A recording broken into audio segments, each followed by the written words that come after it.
Okay. Well, hey, gang, this is Darryl Davis. We've got another great interview here with John Lajar from Remax. Hey, John, how you doing? Hey, how you doing, Darryl? Everything good? I am super duper. I am very excited. Here, let me just move my screen around a little bit. I am very excited that you're here because I know how busy you are, and I know we had to reschedule this. So thanks for doing this. So let's just dive into this. So why don't we first start off with give your contact information in case agents want to refer business to you, they have questions, they want to reach out to you. So go ahead. Definitely, yeah. So I'm with Remax in the city. We specialize mainly in the Bronx, Westchester, and Manhattan North. Direct number is 917-848-4655. And you can reach me via email, John Lajara.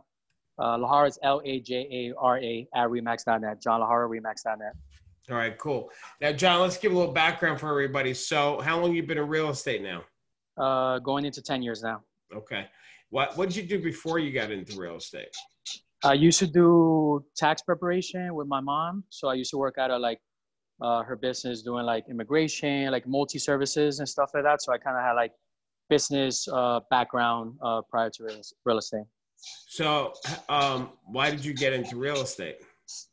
I was just looking for another form of like business level that just challenged me. And I like the fact that like it was flexible, like people have flexible hours that I thought, right? Everybody thinks you have freedom. Yeah, not in the beginning.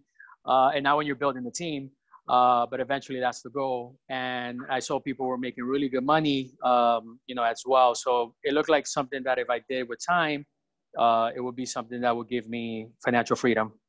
Okay. So let's go through your accomplishments so people can get a sense of, your struggle or if there was struggle, how you progressed. So in your first year, if you can recall, what did you do roughly in your production and then either your second or third? So give us an overview of your progression. Well, when I started back in 2009, it was not the right time to get into real estate, as you know. Yep. It was a complete market where and I was so naive. I didn't know that it was, the market crash and all this stuff like that. So the first 2 years I struggled a lot, because as most realtors, we get into the business and you're becoming an independent worker. So you have to figure pretty much everything out. Unless you're with a team, you're kind of like out there, and most brokerages, like at that time I was working, they didn't really provide too much support. They kind of just lead generate. That's all they really promote. But they don't give you the foundation or the right follow through. Mm-hmm. So for me, it was a little bit challenging trying to figure it out. And quite frankly, in the first 2 years, I only did maybe like 3 sales. It was something I was just doing, trying to figure it out. I was still working with my mom to make some extra income. And right at the 2 year, the brokerage, he gave me he had a new office and I asked for an office space there. So I figured that was going to help my production. It really didn't. And quite frankly, one of my buddies that was in that company switched to Exit Realty at the time. He moved back in 2011. Okay. And when he moved, he didn't do much in Century 21 where I was at. And I see all of a sudden, this guy's listing a lot of properties. He's selling a lot of properties. I'm like, what the hell is this guy doing differently than me? And he was in the same company. So I did an interview with Exit Realty at the time, and I just had a completely different vibe of everything. I mean, the brokerage and the support that they offered, they were going to give me. As soon as I made the switch, pretty much, boom, everything just switched. Okay. I think what it was for me was the broker that I worked for in the beginning, I felt like I was working for a boss, like with a 9 to 5. Like in his meetings, you had to wear a tie. Like it was very structured and kind of like a very demanding atmosphere. Mm-hmm. It didn't allow me to prosper. Mm-hmm. And what was quite frankly is that a lot of these people back in the days that were top producers, I've exceeded most of their production. These were people back in the days that would not even reach out or support or even answer questions, stuff like that. So I think once I switched offices and I was able to find the right people to help me grow, mm-hmm. that's what got me to where I'm at. And I'm sure a lot of those guys, as soon as they saw me growing, they were shocked because, 2 years I was in that company. I didn't do anything. Yeah. I didn't do anything. So Yeah, it was just a quick, sometimes we just need a different atmosphere, a different environment change. And I want to highlight that too, because I don't want people to think that it was, was exit, or if it was the other one, because there's plenty of agents that I've seen that, let's say, exit that isn't successful. Right. And the same thing is true about REIT. Now you're at Remax. So, you said it. I want to highlight it. It's really not the company per se. It's how the company makes you feel working there. Correct. If you feel like this is family, you feel encouraged, getting support, you like the people you work with, it makes you want to be productive. Correct. So I tell agents that the right company is not any one specific company. It's tailored to you. Whichever one you walk into and you feel like, wow, I would love to work here, that's the right company. So right, like in Century 21, it felt like I had to be someone that I was not. And when I went to exit, it was like I was becoming more like myself and figure out the right tools to be more of myself to grow in the business. Yeah, very good. So then, all right, so you started kicking. So that was in your third year? Yeah. Fourth year? After I left 2 years, then I got in 2011. From 2011, 12, then pretty much everything started changing from there. So give me an idea of your production level then. Well, I went from, first year, maybe 60, 70, 80,000. Then fourth year, I hit the 6-figure mark. And then I had 3 continuous years that I was hitting pretty much like 175, 180. Okay. And I just couldn't surpass that damn number. And there's a reason you can't surpass that number.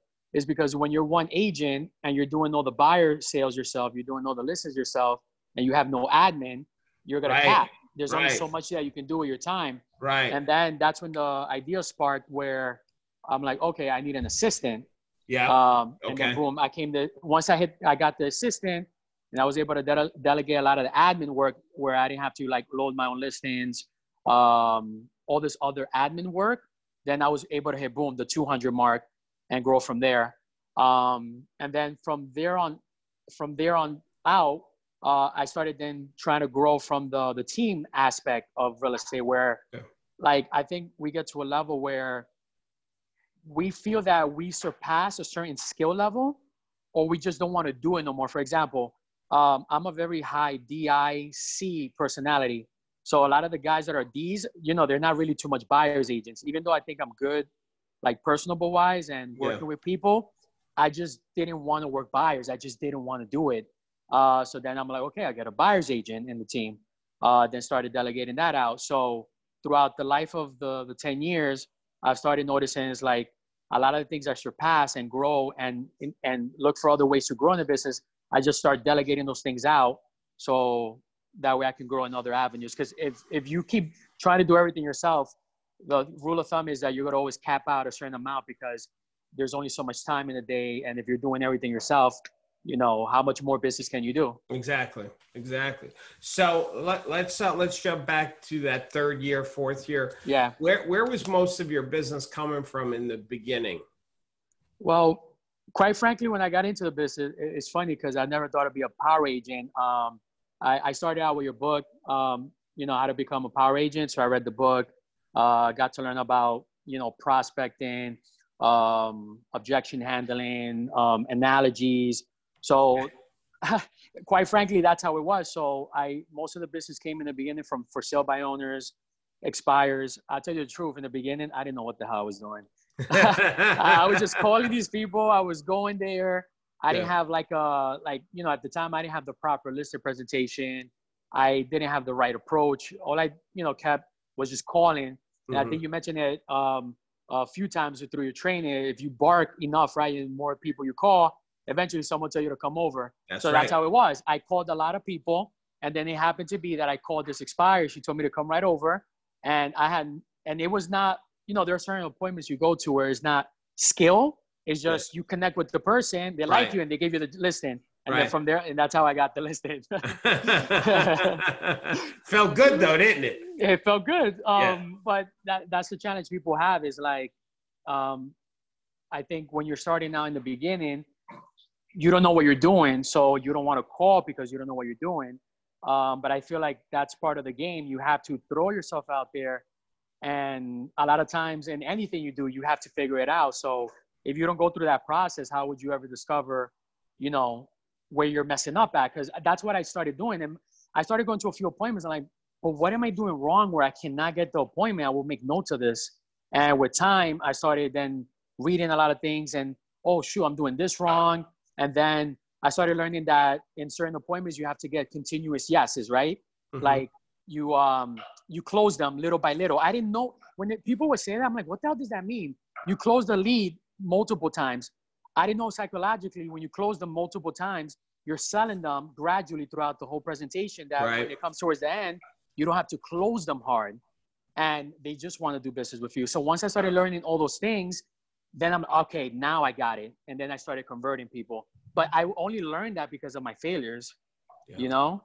It's like Michael Jordan said, he's the greatest basketball player because he missed 7,000 shots. So you become successful through your failures, but people, it's easier said than done, but most people won't do the hard work. Well, it's kind of like, I mean, like this is great for a new agent to hear this. Like if it's like learning how to ride a bike, you know, if you take, you can take classes on how to ride a bike and you can watch videos on how to ride a bike and you can read a book about riding a bike, but that's not going to give you the ability to ride a bike.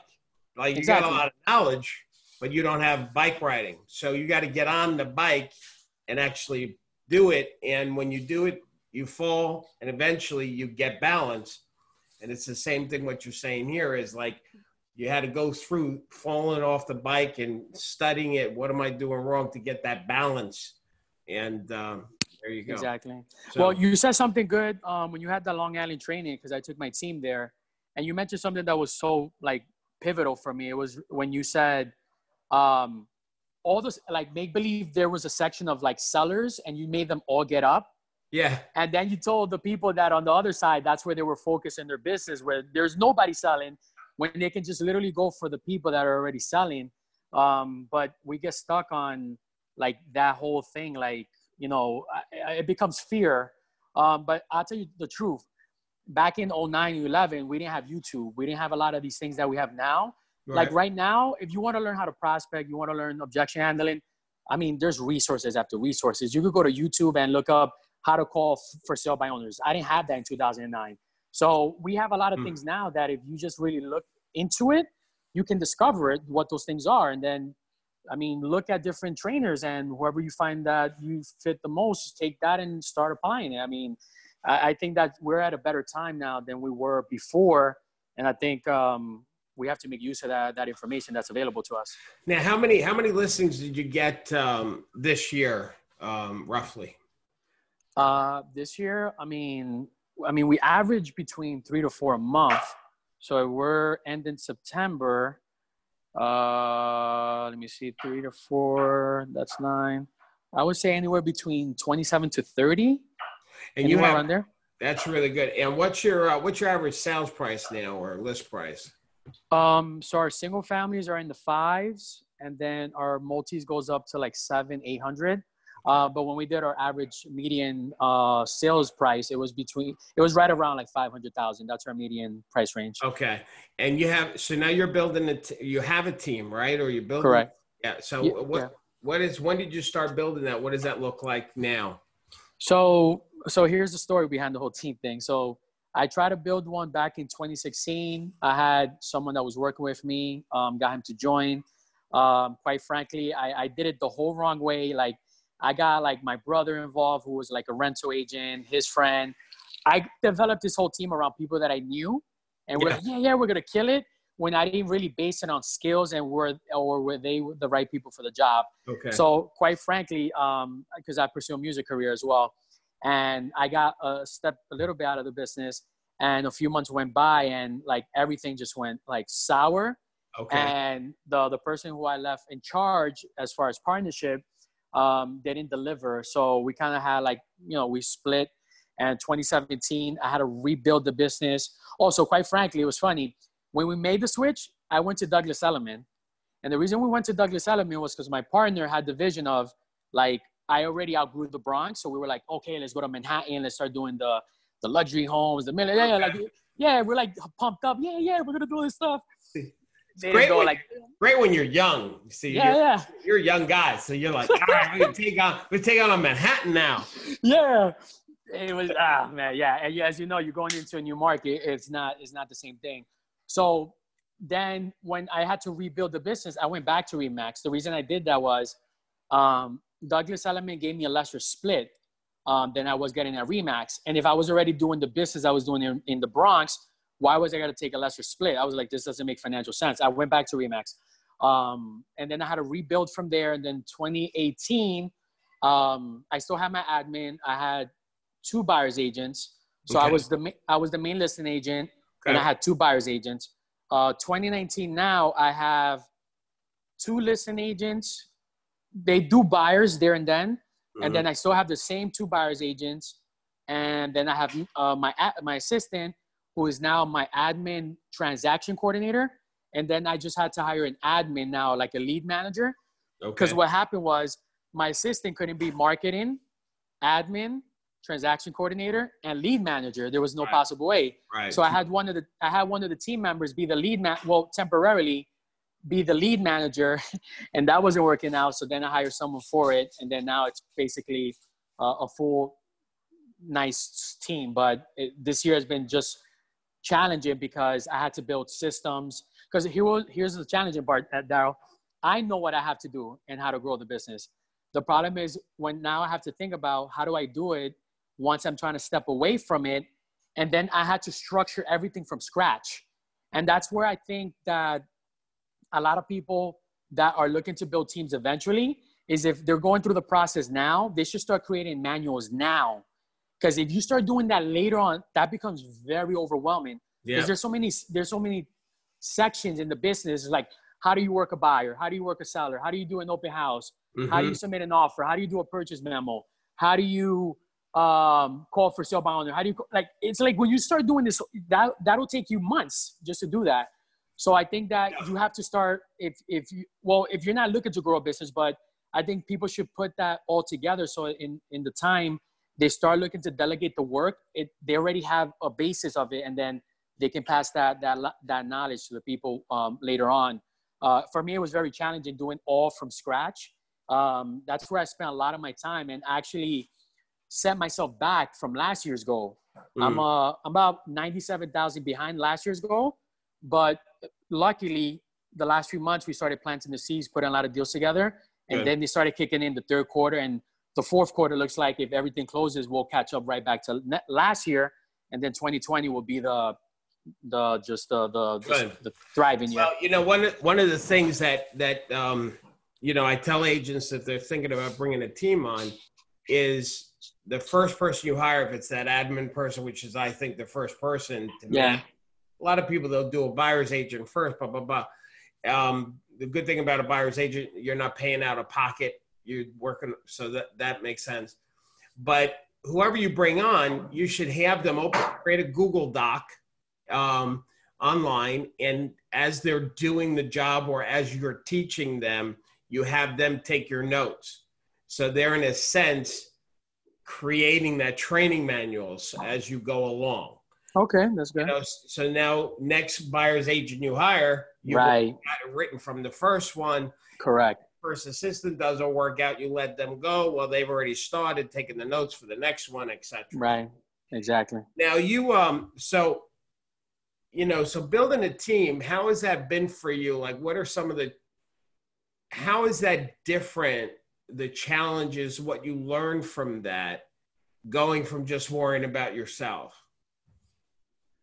The challenge that becomes is where you get people to understand the systems that you create, to appreciate it to the level that you do. And the problem is they don't appreciate it, or they don't go based on it, is because, like, all my systems, literally, if I show you everything that I do, everything is created either through a loss of a deal, a mistake, or an error. So I'm the type of person that if I make a mistake, I create a platform right away how to fix it. I talk about it with my assistant. How do we fix it? Boom. Okay. And then we pass that along to the team members. Now I tell the team member, hey, look, this is how you got to do it. But for them, it's just like, oh, John is just telling me to do this, right? Right. But I know behind the scene what it entails to do it, because if you don't, it leads to this. So the challenge becomes is like, I know why I do what I do is because I know there's a consequence behind it. Right. But the team doesn't see it that way. Sometimes the teams, I feel like, I don't know, sometimes the team members have to go through their own failures. So then they can say, that's what John meant. John was right. So John was right. It's basically being a parent. You know, kind of, yeah. I mean, pretty much. They don't listen to you. Then they make a mistake. Say, "Oh, I should have listened." Yeah. Yeah. Okay. And it's funny because it's not that they're bad. Every team member has a strong point, but it's trying to make them almost a replica of who you are, which it becomes impossible. But I guess the challenge becomes is you then discover what they're good at and what they're able to do, and then you delegate or just don't expect too much of them, because that's where I was going crazy, is because I had so much expectation, and that expectation was driving me nuts. It was overwhelming me. It was creating a lot of stress. I'm like, damn, why they can't get the thing? Like, I'm just over like just driving myself nuts. And I got to a point where it's like, it's pretty simple. It's like, I know what this person's good at, this person's good at, this person's good at. What are they realistically going to make? And you look at each team member, can they hit the goal that you're looking at? And that's it.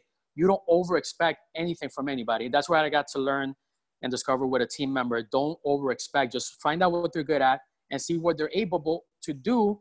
And if you have to find someone else to fill in the missing gap of whatever income you're trying to make, you have to find that person. Don't expect too much of that person, which is not going to be able to deliver it to you. That's what I learned. A great broker taught me something once. If you want to know how much when you're interviewing an agent, ask them how much money do they need just to survive, to pay their bills at home.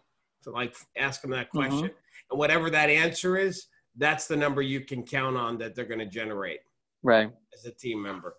I guess managing a team is probably different skill sets that you're learning than when you're just being an agent yourself. Is that true? Yeah. Managing, making sure that I had the right systems, because there was a lot of things that I had the chemistry with my assistant. She knew how I wanted things done. But then when it came to a team member, I had to dummy it down. A lot of things I had to dummy it down for them. Like a lot of the tasks that we have, I even put like little notes and instructions. Like I keep it there so they don't mess it up. So yeah, it's become a lot of the management,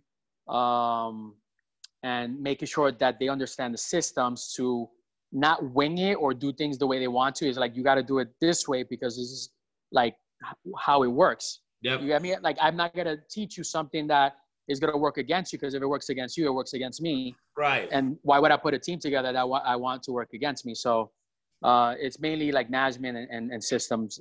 That was the challenging part. I feel like I was able to overcome that this year. And then next year is really more, how do I make them become better? Where are they lacking at? But we don't have to keep going over like, manuals and how do you do this? And I think we went through that. And if I was to hire someone new, we have all the manuals and we have all the training for that.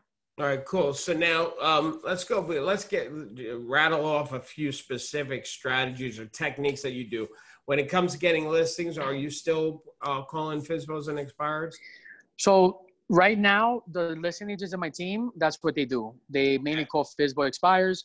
My system makes it pretty easy for them. So like RedX or, what's other? There's another system. What is it called? There's another system. Either way. It doesn't matter. I don't recommend them, so I don't care. So yeah, RedX. Oh, what happened? I don't know. RedX. I'm sorry. Yeah, we're losing your signal. Go ahead. Okay, go ahead. Right. So RedX, so she looks up the numbers and she imports them in Mojo. So Mojo becomes very helpful for us because they just come into the database and they start making the calls. FSBOs and expires. Most of my business right now, luckily, it comes mainly from referrals. I build my database, and it's quite funny because I got 10 years. I really tapped into the referrals about maybe 4 or 5 years ago. The first 5 years, I'm the typical agent where it's one transaction after another, and then you start noticing that all the top producers, they're like, oh, referrals. I'm like, I feel like I keep just like generating new business. I'm not getting any business from the people that I worked with in the past. yeah, it's silly because you're not reaching out to them. You're not building a nurturing relationship with them. So Right. that's when I got to learn that. Good. So most of my business comes from that. And I partnered up with a couple of these companies. I'm not sure if you heard of them, like Upnest, Homelight. So Upnest, Homelight.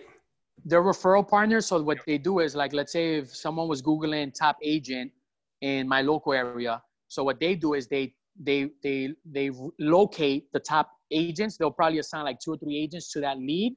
Yeah. And basically then we'll get the inquiry, and then we go out for an interview, obviously to compete with the other 2, but we've been getting a lot of business from that as well. And for now, so those are the power agents ask that a lot. They like, is it worth paying for leads like those? And some of them said they get mostly buyer leads. Is that the case with these guys, or no, you're getting listing leads too? I'm getting a high level of sellers versus buyers. So here's the catch with this. Not any agent can join these networks. How you get into these networks is you have to be among the top agent of your community. Because at the end of the day, remember, they're not charging the fee. They're just getting a referral fee, 25 or 30%. So the thing is, why would they risk giving a lead to a new agent where that new agent could possibly mess up the lead, and then they lose a referral fee? So for you to join that network, you have to be among the top in your community. So like when I joined them, they check MLS records. They want to know all the sales you did, what's your listing versus buyer volume. They want to see all that. So what I can tell newer agents is try to build your portfolio now. Yeah. So maybe in 3 to 4 years, you can go after these networks and then join them to get another allocator of referrals separate from your referrals, your past clients, your physical, your expires. Yeah. Now, what have you been doing to get more referrals from your past clients? So I came up with a pretty cool way. So whenever I close the client now, in the beginning, I give the clients a questionnaire. And what I get with the questionnaire is basically all their personal information. I always get their date of births. The reason I get the date of birth is because that is one contact during the year that is automatically, and is one of the special days you call the people. Then I also go through like what are their like special hobbies, what are their social media. Yep. Why do I get that? Is because, so here's what I do. Like if I know that I had a really good client and his birthday is, let's say, Christmas, December 25th. Let's say I want to call him every quarter. I go with the basis of the Christmas, right? December 25th first. And then I put in my top producer. I want to call him every quarter. So that's every 3 months. So I set it out to March 25th, June 25th, September 25th. Okay. So automatically top producers already giving me the call reminders. And that's what people have to learn is that you have to set those calls up from the get. So that way you don't have to think about it. Because what I challenge, where I challenge at was getting all these people from the past that I never set them up. And I had to start getting their date of births, put in all these call reminders, how I wanted to call them. It's like when you can start now allocating those calls, is like they're automatic. And as you start working with more clients, you don't have to think about, oh, when do I have to call Darryl? I haven't stayed in touch with Darryl for a long time. No, you already put in your top producer. You're gonna get a call to call Darryl every 3 months. And the reason why I follow my clients on social media is, all right, I called you on December 25th, right? Your birthday. Now, what am I going to talk to you on March, June, September? I mean, you close on your house, right? I'm going to call you about how's the house going, Darryl? Right. The neighborhood. After a year, 2 years, I'm going to talk to you about the same stuff. Right. I got to bring some relevance to the conversation.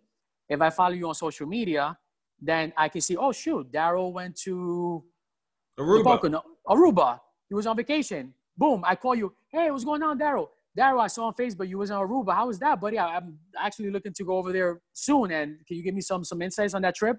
Like now I can bring some relevance to the conversation. Right. And it's not always about the house or about, you get me? You talk about other things related to their daily life. That's great. That's awesome. And for people that don't know, when you're saying top producer, that's a CRM, a contact manager. It's funny. Some agents don't even know what a CRM is. So it's a database, contact relationship marketing, I think is what the M stands for. I don't know, but basically it's a place where you keep all your leads, and it automates your follow-up. Yep. And so there's a company out there called Top Producer is one of them, and that's the one you're using. Cool. Well, that's very simple, very powerful. Just call. Yeah, that, and I have a newsletter. So I learned through time that the consumer has to remind themselves at least every 3 to 4 weeks what you do. So you also have to support that with a newsletter. So I have a newsletter as well that I send out to them. So every month they're reminded, John Lajar does real estate. John Lajar does real estate. So by combining that with the phone calls, you deepen the relationship with the client because they're always getting something of value from you, and you're also keeping the personal touch. I did learn the hard way is that I felt that if I put them in the newsletter, that I would get the referral business. Wrong. Because a newsletter is just a content sent to them, but there's some people that may not even get it, or they may not read it or whatever. So I learned that a newsletter in itself won't get you the referral business. You do have to combine it with personal touches. They have to see you. They have to hear from you. And for me, like, I don't have the time to always visit my clients and stuff like that. So I keep it pretty simple. When's their date of birth? How many times do I want to call them during the year? Am I following them on social media? And I'm done. I already know I'm calling them on their birthdays. If I follow them on social media, I already know I got relevant topics to talk to them about. I love this. So you don't do like big parties or big gifts or mailings or any of that other stuff. This is basically very clean and simple. Is that what I'm hearing? Well, I do that, and I am doing a client appreciation party. I try to get that done at least once a year. Okay. Right. So, so the way it typically works is, okay, I close the client, I give them a gift. Then I put them in the newsletter. They get something from me every month. I got the recurring calls during the year. And, you know, if I'm ever in the neighborhood, I'll drop by. And then I try to do a client appreciation party. So basically, if I can't visit my clients during the year, if I can get them in that face-to-face environment with other people, then I do that as well. So I do add that as well. Okay. All right. Good. All right. Super. But still very simple. It doesn't have to be that complicated, right? No. I think what it becomes challenging for people is that they don't plan out the frequency of how many times they want to stay in touch with that client. I think they rely based on when they feel they want to call them. And that's okay for a new agent, right? You close 1 client, 2 clients, 3, 4, 5 clients. You close 10 clients during the year. Yeah, the first year you can stay in touch with all 10 because in your head, that's only 10. But what if you have 5, 8, 10 years in the business? You have 600, 800 people in your database, past clients. How the hell are you going to remember all those people to call? There's no way. You need systems to help you with that.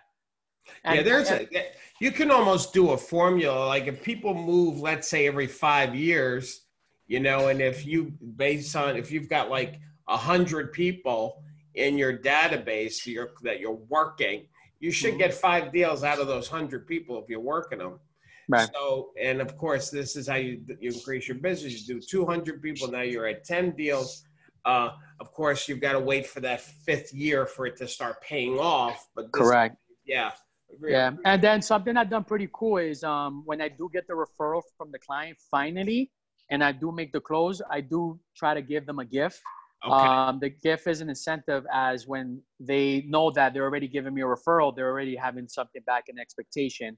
John would deliver this if I give him a referral. So it's almost like you get your past clients in your database working for you because they know that they're looking out for you, that you're going to also look out for them. So that's worked pretty well for me as well. Awesome. Very good. Great. Yeah. This is great stuff. On a listing appointment, is there anything that you feel that you do that's really solid, that really helps you get those listings, whether it's a phrase or something you focus on or you say on almost every appointment, it seems to come out? Right. Well, yeah.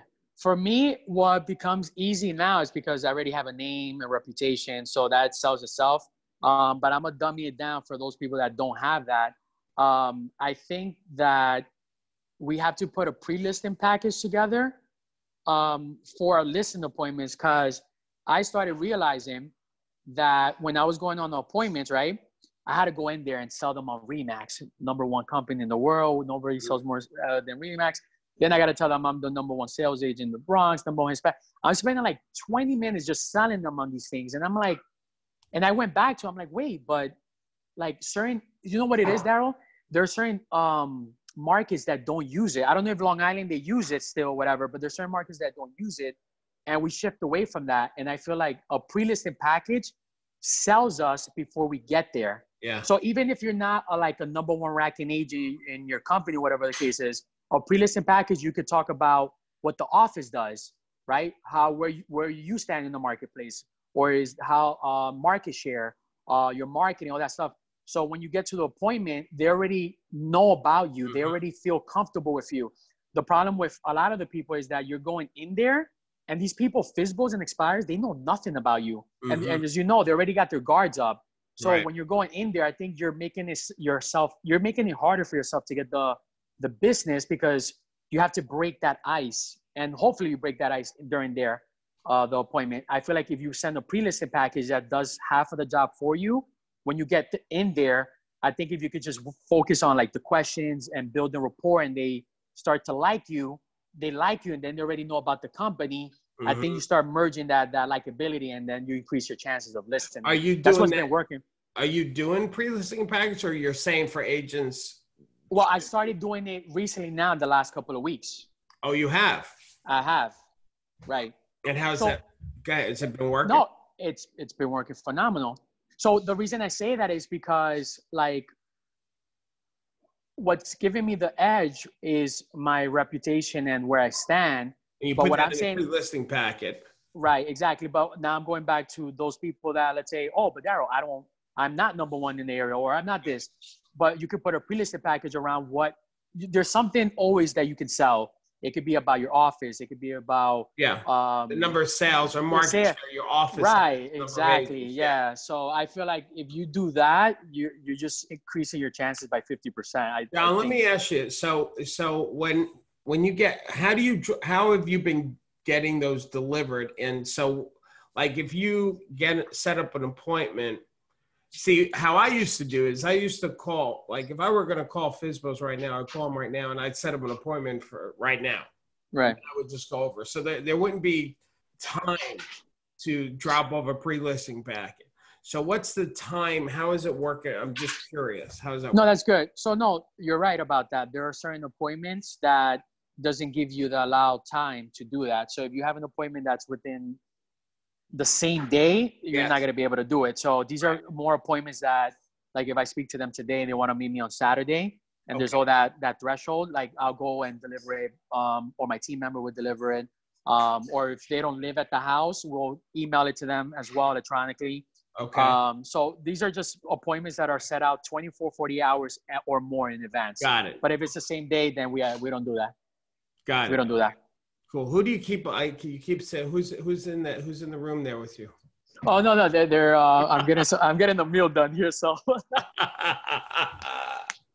you're good, Darryl. All right, look here. All right, so now let me see. I have a list of other questions here.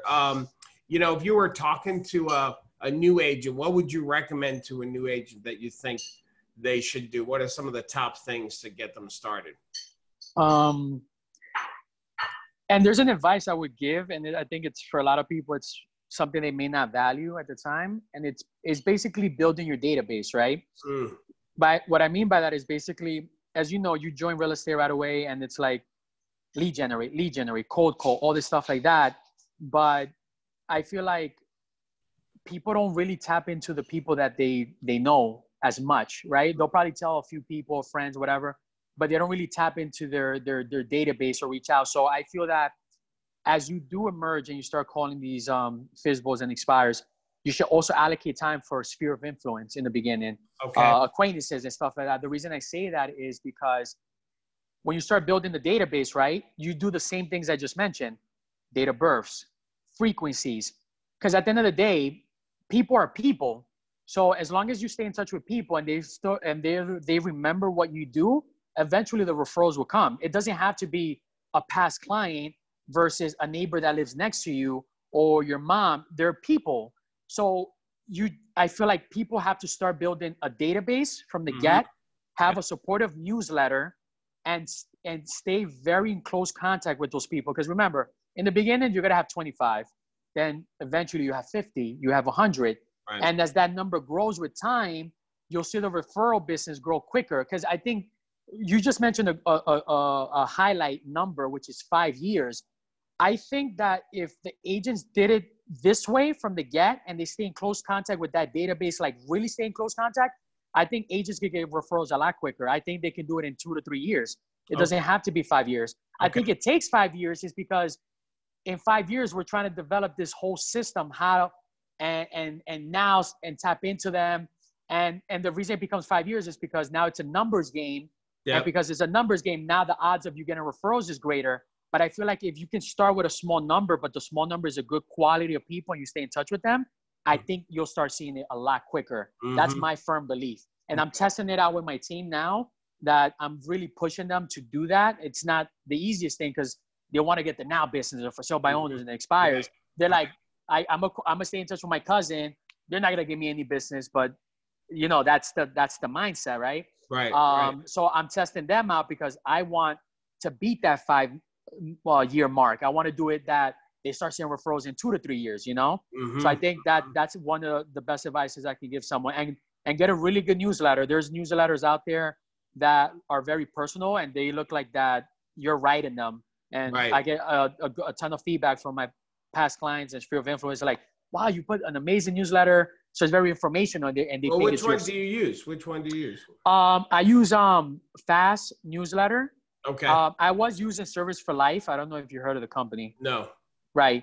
So what they do is that they look at like, it's very informational. So they'll talk about like health, fitness, finance. They'll throw in a couple of real estate reports, articles. They'll throw in trivia questions. It becomes this very personal newsletter. The Fast newsletter? Fast? Yeah, Fast newsletter.